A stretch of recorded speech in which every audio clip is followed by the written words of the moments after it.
नमस्कार, स्वागत है आपका हमारी खास पेशकश कमोडिटी अगले हफ्ते में, जहां हम आपको कमोडिटी से जुड़े तमाम सवालों के जवाब देंगे। साथ ही कमोडिटी मार्केट में अगले हफ्ते ट्रेडिंग रणनीति बनाने में हम आपकी मदद करेंगे। कमोडिटी मार्केट में बाजार को समझने के साथ साथ रणनीति बनाना भी बेहद ज़रूरी है। बात चाहे सोना चांदी की हो या बेस मेटल्स की या फिर एग्री कमोडिटी की, ट्रेडिंग की बारीकी को समझने से जोखिम तो कम होता ही है, आपके लिए मुनाफे के रास्ते भी खुल जाते हैं। इस हफ्ते कमोडिटी बाजार के अनुभव के आधार पर अगले हफ्ते शानदार ट्रेडिंग की रणनीति बनाने में हमारे एक्सपर्ट्स आपकी मदद करेंगे। हमारे साथ 3 खास मेहमान हैं।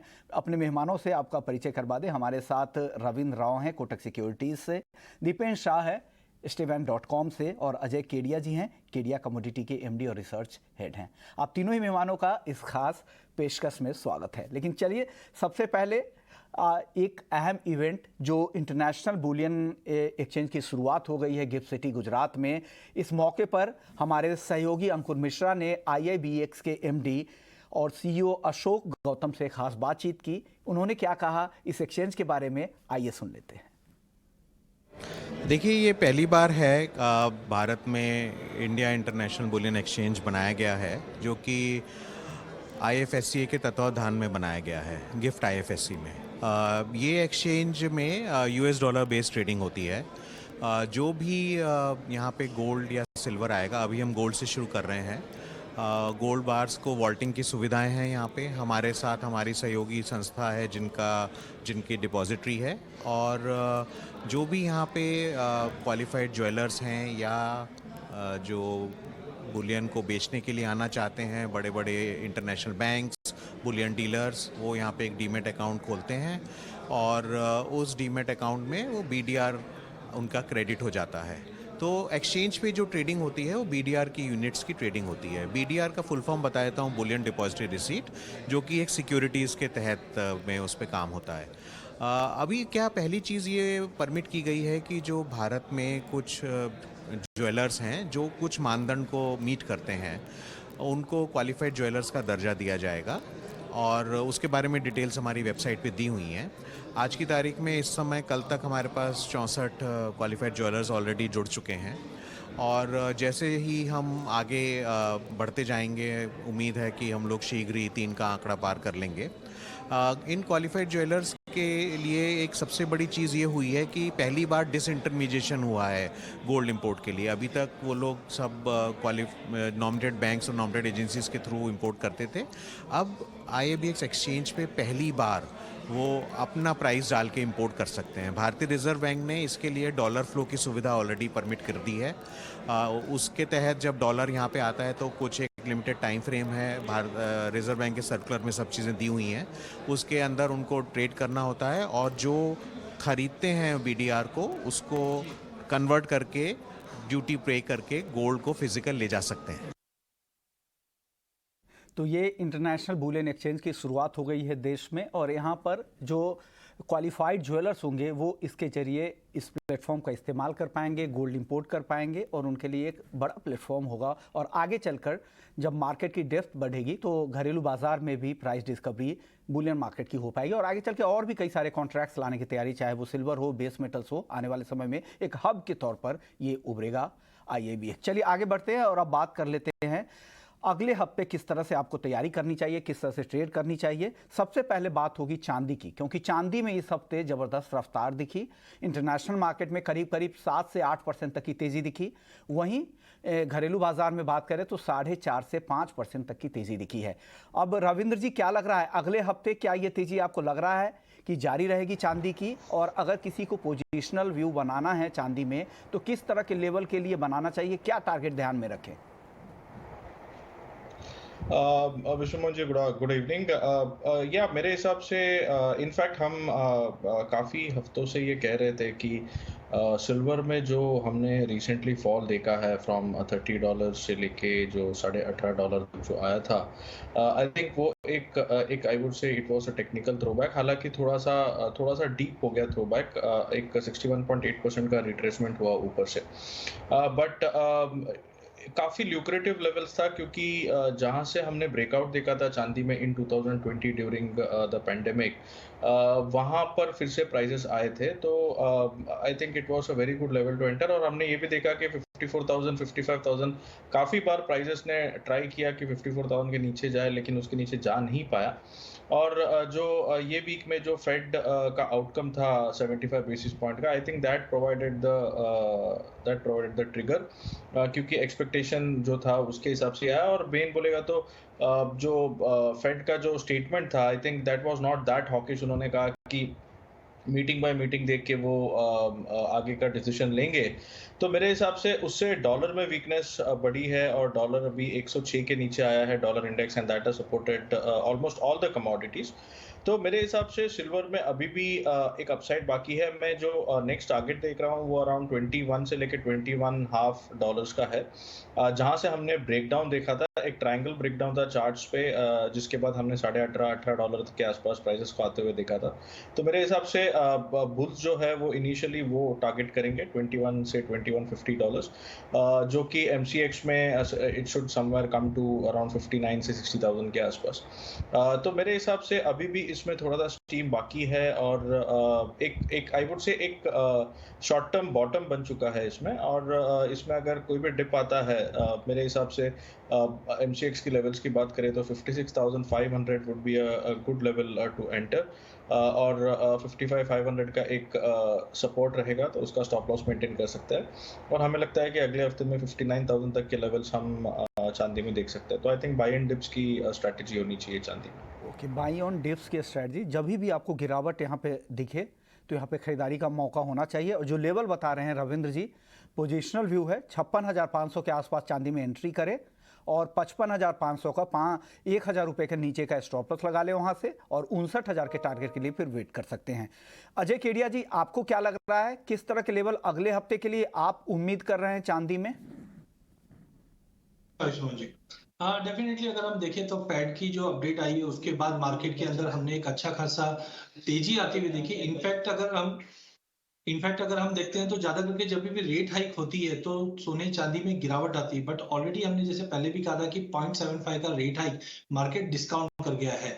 नो डाउट कल की 5% की तेजी के बाद आज हम प्राइजेस में एक थोड़ा पुल बैक देख रहे हैं, जो मुझे लगता है कि जैसे रविंद्र ने भी कहा कि एक पुल बैक मिल सकता है, जो मुझे भी लगता है कि 57,000 के आसपास का लेवल मिले, वहां से लेके जाइए। अगला हफ्ता काफी इंपॉर्टेंट रहेगा, जहां पे मुझे लगता है रैली कंटिन्यू रहेगी, बट अपसाइड 58,500 तक का ही लेवल लग रहा है, उसके ऊपर सस्टेन नहीं करेगा, बिकॉज आगे भी रेट हाइक का जो सिनेरियो बना हुआ है और 20-50 20-60 का जो रेजिस्टेंट है इंटरनेशनल में, वो काफी इंपॉर्टेंट रहेगा। तो आई थिंक अगले हफ्ते के लिए 58,500 तक का लेवल दिखा सकता है, वहां से फिर थोड़ा कंसोलिडेशन होना बहुत जरूरी है आगे की रैली के लिए।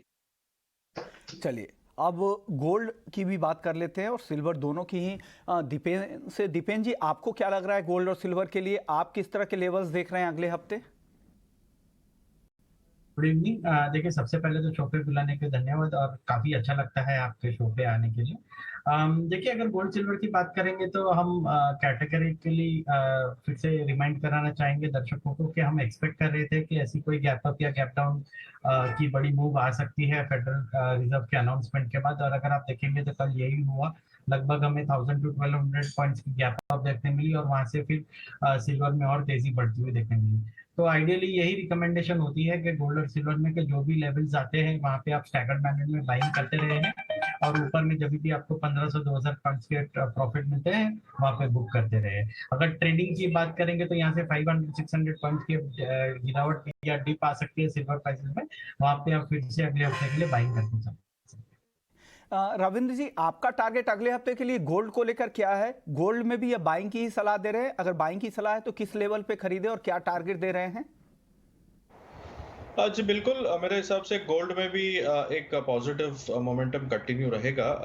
हमें लगता है कि इंटरनेशनल में 1780 $1785 तक का पॉसिबिलिटी है, जो कि एक ब्रेकडाउन जोन था। हमने देखा था कि 1780 जब भी प्राइसेस ऊपर ट्रेड करे थे तो 1780 काफ़ी बार प्राइस ने रिस्पेक्ट किया था, और वो ब्रेक होने के बाद हमने 1700 का लेवल देखा था गोल्ड में, इनफैक्ट उसके नीचे का। तो मेरे हिसाब से अभी जो नेक्स्ट रेजिस्टेंस है वो 1780-85 का है। और अगर एमसीएक्स की बात करें तो एमसीएक्स में एक ब्रॉडनिंग ट्रायंगल ब्रेक है, जिसका ब्रेकआउट 50,900 के ऊपर आया है। तो हमें लगता है कि अगर हम वो ट्रायंगल का डिस्टेंस देखें तो उसके हिसाब से 52,000 तक का टारगेट पॉसिबल है। तो मेरे हिसाब से 52,000 तक का लेवल हम या उसके आसपास में प्राइसेस को आते हुए देख सकते हैं, क्योंकि दूसरी तरफ डॉलर इंडेक्स में भी एक कमजोरी जारी है और हो सकता है कि अभी जो 105.90 105.80 के आसपास सपोर्ट ले रहा है, हो सकता है कि ये ब्रेकडाउन हो और 104.50 तक प्राइसेस आए डॉलर इंडेक्स के, तो वो गोल्ड को कहीं ना कहीं सपोर्ट करेगा। और प्लस बाकी सारे फंडामेंटल फैक्टर्स तो है ही बैकग्राउंड में। तो मेरे हिसाब से नेक्स्ट वीक में गोल्ड में मुझे लगता है कि एक्सट्रीम टारगेट वुड बी 52,000, उसके आसपास कहीं पर भी आ सकता है 51,800 या 51,900 के आसपास। चलिए, अब गोल्ड सिल्वर के बाद अब बात कर लेते हैं कच्चे तेल की। कच्चे तेल के लिए अगला हफ्ता काफ़ी अहम है। ओपेक प्लस की बैठक है 3 अगस्त को, और अब जो 2020 में अप्रैल से जो कटौती हुई थी, उत्पादन कटौती का करार, जो रिकॉर्ड उत्पादन कटौती का करार 10% के लिए हुआ था, 97 लाख बैरल रोजाना कटौती का, वो अब पूरी तरह से रोल बैक हो जाएगा अगले 1 महीने में और सामान्य पुरानी स्थिति पर पहुंच जाएगी। उसके बाद क्या सितंबर के महीने से उत्पादन में बढ़ोतरी होगी, क्योंकि यूएस लगातार दबाव बना रहा है सऊदी अरब पर कि उत्पादन और बढ़ाया जाए। हालांकि कई सारे मेंबर्स इसको लेकर अब कितना सहमत होंगे और कितनी बढ़ोतरी होगी या अनचेंज रहेगा सितंबर के लिए, केडिया जी क्या लग रहा है? हालांकि क्रूड में वापस से धीरे धीरे तेजी दिख रही है, $109 के आसपास पहुंच चुका है फिर से भाव। क्या लग रहा है क्रूड में अगले हफ्ते किस तरह के लेवल्स देखने को मिलेंगे? देखिए, कच्चे तेल की अगर हम बात करें तो मार्केट काफी एक दायरे में अटक चुका है। अगर हम डोमेस्टिक मार्केट की बात करें तो प्राइसेस 8 के ऊपर नहीं जा पा रहा, 8,000 के ऊपर, और 7,500 के नीचे नहीं जा पा रहा है। बट कहीं ना कहीं फंडामेंटल पे नजर रखिए, क्योंकि 31 तारीख एक काफी इंपॉर्टेंट डेट रहेगी एनर्जी मार्केट के लिए, जहाँ पे रशिया ने कहा है कि अगर हम जर्मनी के पाइपलाइन, जर्मनी को जो गैस सप्लाई अगर बंद हो जाते, क्योंकि अभी भी 80% में ड्रॉप आता हुआ दिखा है हमने प्रोडक्शन के सप्लाई के अंदर, तो ऐसा कुछ होता है तो हमने पहले ही देखा कि यूरोप गैस की जगह पे ऑयल पे शिफ्ट हो रहा है, जो कहीं ना कहीं डिमांड को एक सपोर्ट देता हुआ दिखाई देगा। तो टाइमिंग मुझे लगा 31 तारीख का जब तक आउटकम नहीं आता, मार्केट दायरे में रहेगा, क्योंकि दूसरी तरफ यूएस अपने स्ट्रेटेजिक रिजर्व से और आउटपुट मार्केट में ला रहा है, जो कहीं ना कहीं इंपॉर्टेंटली प्राइसेस पे प्रेशर भी देने की कोशिश कर रहा है। तो आई थिंक डाइजी सिचुएशन है एज ऑफ नाउ, जो 7500 से लेकर 8000 के बीच में ही रहेगा। आज के लिए अगर हम बात करें तो आई थिंक ट्रेंड आज के लिए तो पॉजिटिव है, जो 7950 से 8000 तक का लेवल दिखा दे। बट कोई भी पोजीशन कैरी ऑन नहीं कीजिए अगले हफ्ते के लिए, because situation totally news driven है कि किस तरफ की न्यूज आएगी। बट ध्यान रखिए, रशिया पे नजर रखिए, क्योंकि प्राइस कैप की भी बात हमने पिछले दिनों में सुनते हुए देखी थी। चलिए, अब क्रूड के बाद अब कुछ सवाल जवाब भी ले लेते हैं। अगले हफ्ते के लिहाज से कई दर्शक जानना चाह रहे हैं कि अगले हफ्ते उनके लिए किस तरह के ट्रेड बनेंगे। सबसे पहला सवाल अशोक कुमार का लेते हैं पंजाब से। ये बिल्कुल नए ट्रेडर हैं। रविंद्र जी नए ट्रेडर है, क्या सलाह देंगे इनको, कैसे शुरू करें? देखिए, मेरे हिसाब से अगर इनको पहले तो ये देखना चाहिए कि इनका गोल क्या है, whether it is investing in the sense थोड़ा सा पोजिशनल व्यू पॉइंट लेके इनको ट्रेड करना है या फिर डेली ट्रेड करना है। तो उस हिसाब से उनको ट्रेडिंग करना चाहिए। और जो as he is a new trader, मेरे हिसाब से जो सबसे इम्पोर्टेंट चीज़ है वो है आपका रिस्क मैनेजमेंट। तो रिस्क मैनेजमेंट के लिए आपका रिस्क डिफाइन होना बहुत ज़रूरी है। तो मेरे हिसाब से स्टॉप लॉस रखना एक इम्पॉर्टेंट चीज़ है ट्रेडिंग के लिए। और मेरे हिसाब से आप like as per your time frame, अगर आपको पोजीशन करना है तो पोजीशन फैक्टर्स के हिसाब से ट्रेड कीजिए। लेकिन अगर आपने इंट्राडे पोजीशन लिया है, उसे पोजीशन वे में कैरी मत कीजिए। अगर आपने पोजीशन लिया है तो पोजीशन ट्रेड कीजिए। लेकिन अगर इंट्राडे है तो इंट्राडे मेरे ख्याल से इंट्राडे ट्रेड करके ही चलना चाहिए। और अभी इन्होंने शुरू किया है, तो मेरे हिसाब से नेक्स्ट वीक के लिए गोल्ड सिल्वर से बेहतर और कोई कमोडिटी नहीं हो सकता, क्योंकि दोनों ही पॉजिटिव मोमेंटम में है। ये इंडेक्स में भी ट्रेड कर सकते हैं, क्योंकि उसमें रिस्क थोड़ा सा कम हो जाएगा। तो MCX बुलडेक्स जो है वो एक बहुत अच्छी विकल्प है इसमें। तो अगर गोल्ड सिल्वर में मार्जिन ज़्यादा है, उनको रिस्क थोड़ा ज़्यादा लग रहा है, तो you can always go for MCX बुलडेक्स। और अगर गोल्ड सिल्वर ऊपर जाएगा तो बुलडेक्स भी ऊपर जाएगा। पॉसिबिलिटी है कि बुलडेक्स का जो प्राइस है वो अराउंड 14,400 14,500 तक जाए। तो मेरे हिसाब से उसमें ट्रेड करना ज़्यादा बेटर होगा। सो आइदर गोल्ड सिल्वर और MCX बुलडेक्स एज पर द रिस्क। चलिए, अगले दर्शक का सवाल ले लेते हैं। महावीर हैं बंगलुरु से। इनका सवाल है, क्या अगले हफ्ते तक चांदी 62,000 हो जाएगी? दीपेन जी क्या लग रहा है आपको, 62,000 के लेवल दिखेंगे चांदी में अगले हफ्ते? थोड़ा ऑप्टिमिस्टिक लेवल्स है 62,000। मोमेंटम तो काफी अच्छा बिल्टअप हुआ है, लेकिन हमारा मानना है कि इस लेग में शायद हम 60,000 तक के आसपास के लेवल से 60,500 के आसपास के लेवल्स देखेंगे। एक बार ये टारगेट्स आने के बाद हमसे फिर से रीइवैल्यूएट करना होगा कि उस समय कितना मोमेंटम है और मार्केट में क्या माहौल है। तो इस समय 62,000 थोड़ी जल्दबाजी होगी, लेकिन 60,000 के आसपास के लेवल हम एक्सपेक्ट करें अगले हफ्ते आने। ओके, चलिए अगले दर्शक हैं योगेंद्र नाथ सिंह हैं यूपी से। सिल्वर माइक्रो का भाव अगस्त कॉन्ट्रैक्ट में जानना चाह रहे हैं कि कहां तक जा सकता है। केडिया जी, किस तरह के लेवल सिल्वर माइक्रो के आप देख रहे हैं अगस्त कॉन्ट्रैक्ट के लिए? बिल्कुल, अगर हम सिल्वर की बात करें तो डेफिनेटली आज थोड़ा बहुत प्रॉफिट बुकिंग हो सकता है, बट इन ऑल अगर हम अगले हफ्ते की अगर बात करें तो मुझे लगता है प्राइजेस इसके अंदर भी करीबन 59,000 तक का लेवल दिखा देगी। ओवरऑल एज कंपेयर टू सभी मेटल में मेरे को चांदी काफी स्ट्रांग दिख रही है। आज थोड़ा पुल बैक जरूर है, बट अगर हफ्ता 10 दिन का व्यू लेते, चाहे माइक्रो, मिनी या बड़ी की बात करें, तो मुझे लगता है 59-60,000 तक का लेवल जल्द दिखा देगी, क्योंकि फेड के बाद भी अगर हम देखें तो अब धीरे धीरे गोल्ड और सिल्वर में बाइंग लौटते हुए दिखाई दी है। डॉलर की वीकनेस है तो बने रह सकते हैं। थोड़ा ड्रॉप पे आज लेके चलिए, 57,000 के आसपास मिले, वहां पे आप लेके चल सकते हैं।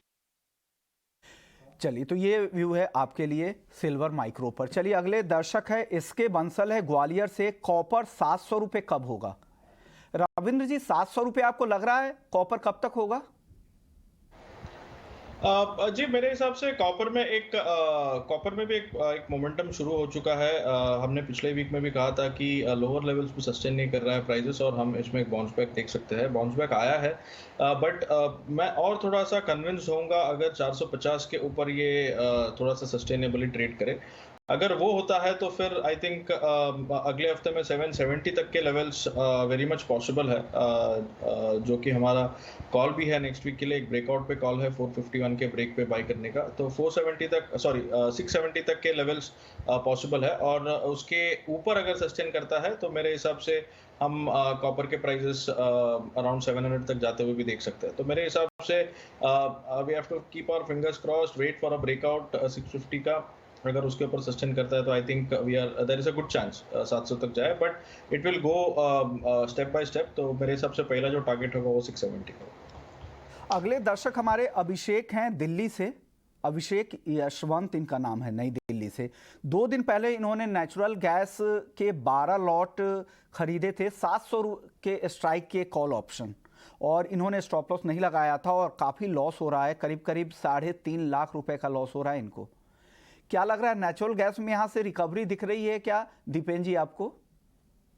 जी, नेचुरल गैस के भाव क्रूड की तरह ही दोनों ही डायरेक्शंस में है। और again at the cost of repeating my self, आप ऑप्शंस के बारे में थोड़ा पहले पढ़े और उसी के बाद ऑप्शंस में ट्रेडिंग करना शुरू करें। और क्योंकि नए ट्रेडर हैं या ऑप्शंस में नई ट्रेडिंग करते हैं तो थोड़े लॉट से शुरुआत करें, पोजीशन थोड़ी लाइट रखें।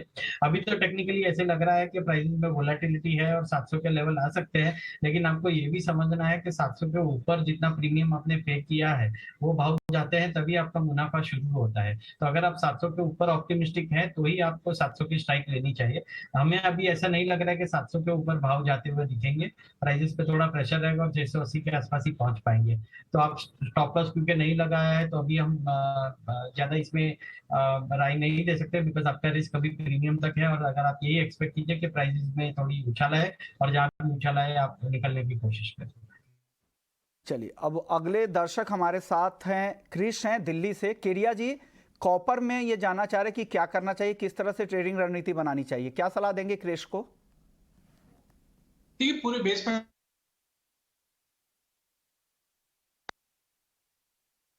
और दूसरा चाइना ने जो सीरीज ऑफ हम बोल सकते हैं स्टिमुलस की जो घोषणा की है वो कहीं ना कहीं पूरी बेस मेटल को सपोर्ट कर रहा है। नो डाउट इसी बीच में हमने देखा काफी माइंस के जो प्रोडक्शन सस्पेंड हुए हैं और ड्रॉप हुआ है, जिसकी वजह से ये तेजी बनी है। तो मुझे लगता है इनको बाइंग करके चलना चाहिए। इमीडिएट आज का टारगेट तो 650 से 53 का है, पर मुझे लगता है अगले हफ्ते तक आपको 665 से 670 तक के भी लेवल देखने मिल जाएंगे। तो ओवरऑल कॉपर में बने रहिए, 640 का इमीडिएट स्टॉप लॉस रहेगा। ओके, अगले दर्शक अभिषेक हैं बिहार से।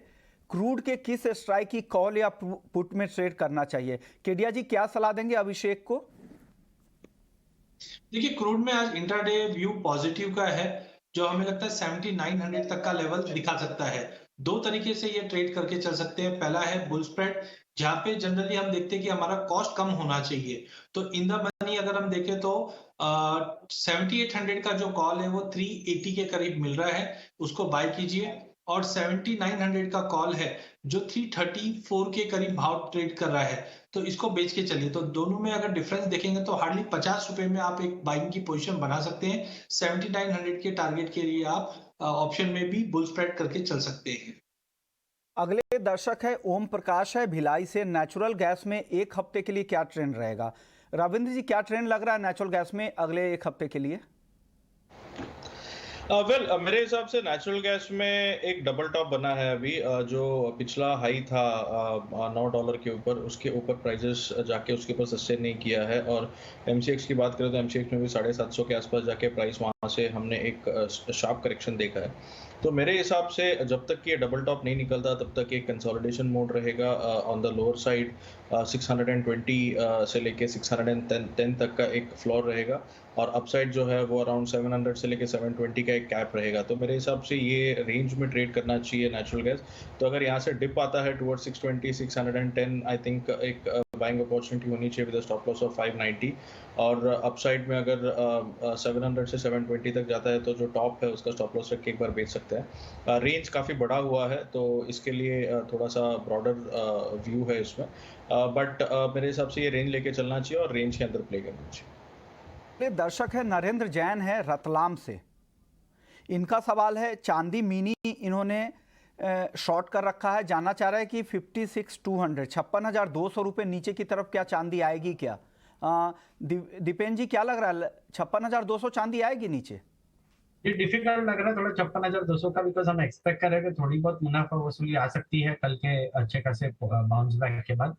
लेकिन फिर से पूरे वही लेवल्स आ जाए जो फेडरल रिजर्व के अनाउंसमेंट के पहले थे, वो थोड़ा इस साइकिल में डिफिकल्ट लग रहा है। एक आध 1.5 महीने बाद फिर से दे सकते हैं, लेकिन अभी तो ऐसे लग रहा है कि 56,200 आने के पहले शायद हम 60,500 के लेवल्स देखने मिल सकते हैं। अगले दर्शक हमारे साथ निशांत है मेरठ से।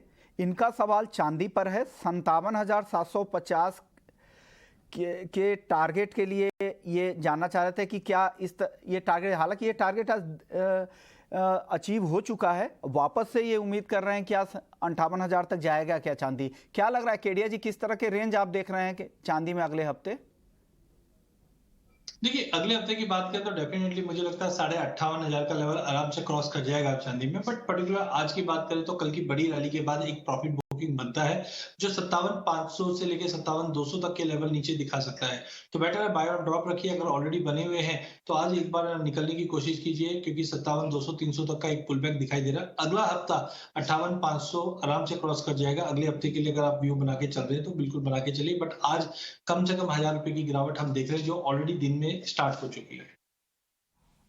ओके, दीपेन जी, अब ग्वार को लेकर आपका क्या व्यू है? क्या लग रहा है अगले हफ्ते के लिए किस तरह के रेंज, जिस तरह की गिरावट आ चुकी है, क्या आगे और भी गिरावट मुमकिन लग रही है क्या ग्वार में? हम एक्सपेक्ट कर रहे थे कि प्राइस में प्रॉफिट बुकिंग या सेलिंग आ सकती है, तो एग्जैक्टली वैसे ही हुआ है। तो हमारा अनुमान वो हिसाब में थोड़ा सही रहा है। हमारा मानना है कि गुआर गम और गुआर सीड, खास करके गुआर गम थोड़े ज्यादा नेगेटिव लग रहे हैं और प्राइसेस में यहाँ से और प्रेशर आपको देखने मिल सकता है। अगर गुआर गम की बात करें तो 8,500 से 8,400 के लेवल्स भी आपको अगले हफ्ते देखने मिल सकते हैं। अब मसालों की बात कर लेते हैं। मसालों पर आपका व्यू क्या होगा केडिया जी अगले हफ्ते के लिए? देखिए, राइट नाउ जो हम एग्री के ट्रेड की बात करें तो ये गवार से ज्यादा ड्राइवन हो रहा है। जिस ढंग से गवार में प्रेशर आता है उसी का सारा असर हम पूरे एग्री में आते हुए देख पाते हैं। टाइमिंग मुझे लगता है कि मसालों के अंदर भी एक प्रॉफिट बुकिंग रह सकती है, जहां पे जीरे के अंदर मुझे लगता है कि बार बार में प्राइस 24 के ऊपर सस्टेन नहीं कर पा रहा है, तो 23,200 300 तक के लेवल हम जीरे में देख पाएंगे। धनिया के अंदर भी हमें लगता है 11,500 600 तक का एक पुल बैक दिखा सकता है। हल्दी वैसे ही भी अंडर परफॉर्मिंग रही है, बट 7,600 से 7,900 का जो दायरा है इसी दायरे में ट्रेड करेंगे। बट ओवरऑल मसाले में मुझे लगता है अगला हफ्ता साइडवे टू नेगेटिव रह सकता है। तो इस शो को अगले हफ्ते की तैयारी को यहीं समेटने का वक्त आ गया है। शुक्रिया केडिया जी आपका, दीपेन जी आपका और रविंद्र जी आपका। आप लोगों ने वक्त निकाला और बेहतरीन ट्रेडिंग कॉल्स भी दिए और दर्शकों के तमाम सवालों के जवाब भी दिए। तो अगले हफ्ते की तैयारी में फिलहाल इतना ही, लेकिन आप बने रहिए हमारे साथ क्योंकि यहाँ खबरों का सिलसिला चलता रहेगा। नमस्कार।